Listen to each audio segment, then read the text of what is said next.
Now, Prime Minister Keir Starmer, while we've been doing the show, he's been meeting with England's regional mayors in Downing Street this morning, alongside Deputy Prime Minister Angela Rayner.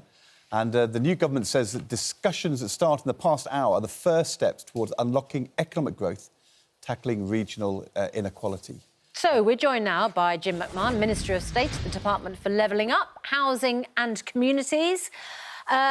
Very good morning to you. Well, you know, those issues abroad have some relevance here, don't they? People being unable, for instance, to buy housing in their local area.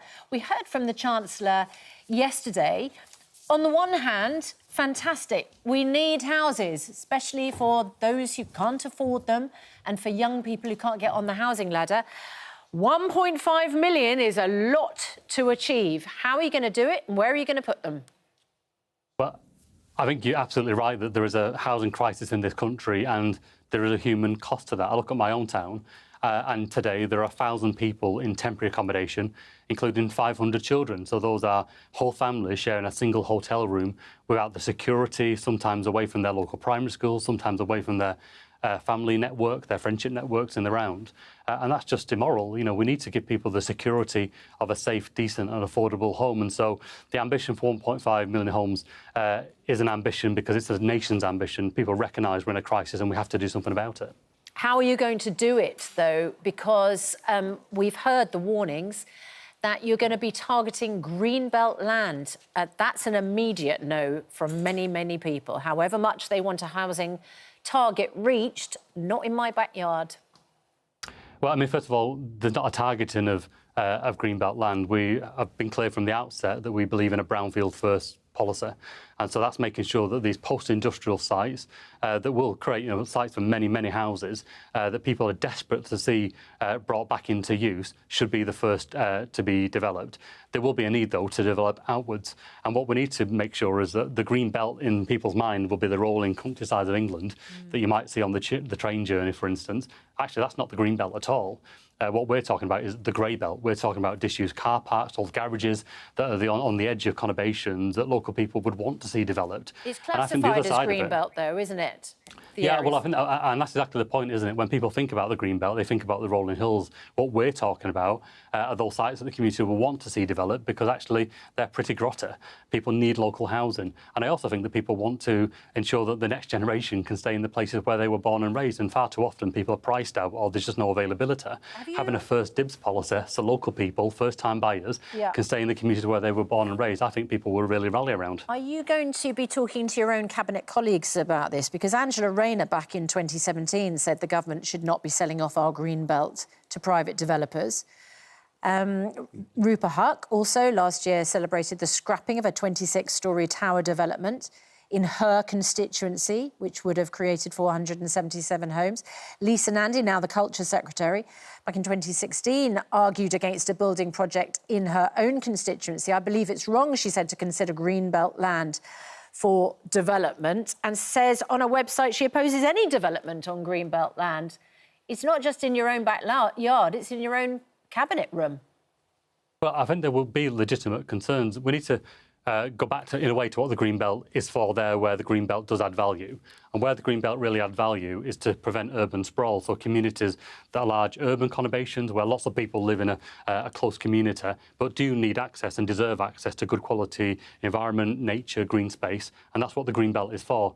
We're talking about the grey sites, we're talking about the car parks, the garages that might be notionally on the map green belt, but the public would absolutely support those being developed. The other thing is, and of course for 14 years, we've had a government that haven't invested in brownfield land in the way that they should have done.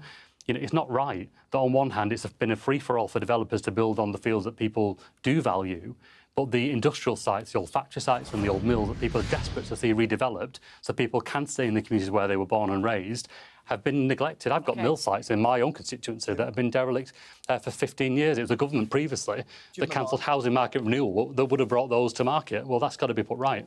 We're seeing a photo next to you on our screen of the mayors doing a selfie outside Downing Street. It's clear that you believe that these elected mayors, combined authorities, are a really important part of driving growth and jobs, but also unblocking housing. Are you going to ensure that every person in our country, in England anyway, is living in an area where there is a combined authority and an elected mayor? It's certainly our ambition to roll out metro mayors and also to make the prize big enough that people see the value of it. And I think to everywhere. Well, to everywhere who wants them. We're certainly going to impose it because we believe it should be from the grassroots upwards. We think councils should be coming together, creating combined authorities and eventually having a metro mayor in place, of course. But it will be done in collaboration and cooperation. It won't be done in two places. But I think having a seat around the table in Downing Street is a prize worth fighting for, and it's a statement of intent. Coupled with the powers, coupled with resources, I think people will see there is a prize in having a mayor. Right. I mean, look, I wouldn't want to live in an area if I cared about growth and jobs which didn't have a mayor. So, but of course, it will depend upon the state of these local authorities.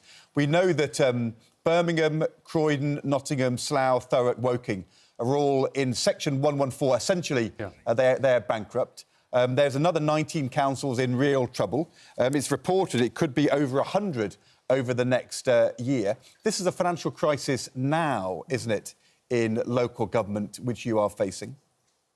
Well, it is actually, and it has a human cost. If you think about the demand in adult social care, children's services, I've mentioned temporary accommodation as well.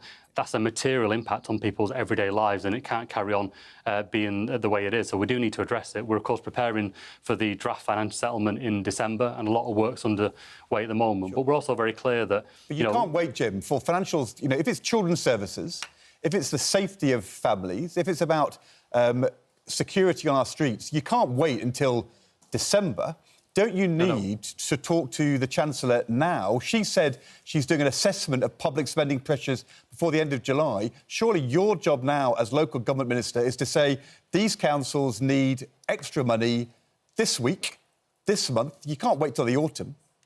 Well, to be clear, councils have their finances in place for the next financial year. So the December finance settlement that we'll present to Parliament leads to a final settlement. Well, no, the councils for the in-year finances have had a settlement from the previous government that will take them through to the next financial year. We're preparing the ground for the December. I mean, we're getting bogged down a bit in the detail, but what we are absolutely committed to is to make sure that councils have the resources they need to provide decent public services to their communities and those who need them. But you're saying that you don't need extra money now? Well, I'm not going to preempt the spending review. We're, of course, going to make a submission to it, and you'd expect me to be pointing to adult social care and children's services as areas of significant demand pressures. And also, frankly, that our councillors do far more than that. They deal with the things that make a place a good place to live. You know, Ed, there's clean streets, a good park, a good quality neighbourhood really matters to people living a decent, fulfilled life. And so we absolutely understand the importance of that, and we'll work through that as we go on. We're only 5 days in. We're working through that, but absolutely it's top of our agenda. Quick answer when you talk about clean streets. Should there be more public bins? There absolutely should be enough bins to deal with the litter that's plaguing too many of our communities, absolutely. Thank you, Jim McMahon. Sound like a spending commitment. Was that cleared with the Treasury? Thank you very much indeed. We'll go and check with the Chancellor.